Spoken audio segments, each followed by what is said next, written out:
So you got yourself a brand new DSLR camera. As you open your starter kit, you realize that it shoots 1080p high definition video. Wow! You also notice that it shoots 24p. That's how movies are made. That's right.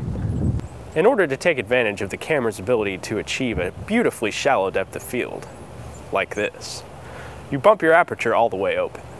You go outside to get some shots. It's a nice, bright, sunny day, so instinctively, having used SLRs in the past, you bump your shutter speed up to compensate for the open aperture. The shot looks good, right? Wrong. To the trained eye, it looks terrible. Why? Let's look a little more closely. Not there, please. The hand. The other hand. Yes, thank you. Look at this frame. The hand is in motion, but it's almost completely sharp. What's it missing? Motion blur. It may seem like a minor thing, but in fact it's very important. It's what makes your subject's actions look smooth. Let's see another still frame, this time from a similar shot, only this one was done with a slower shutter speed. Notice the blur.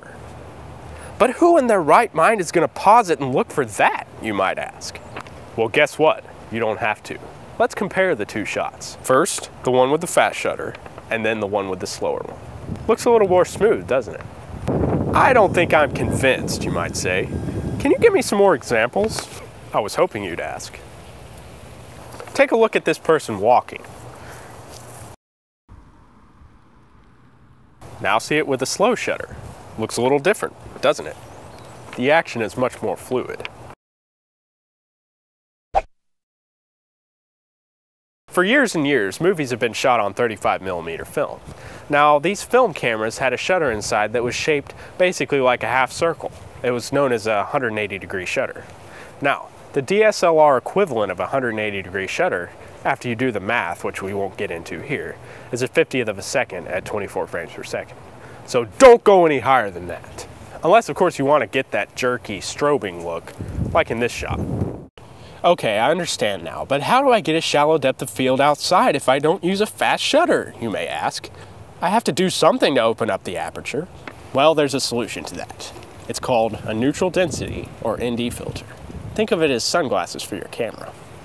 They're fairly inexpensive, and you can stack them on top of each other, or on top of other filters. The first purchase you should make if you're planning on shooting a film is a set of ND filters. They'll make all the difference in the world.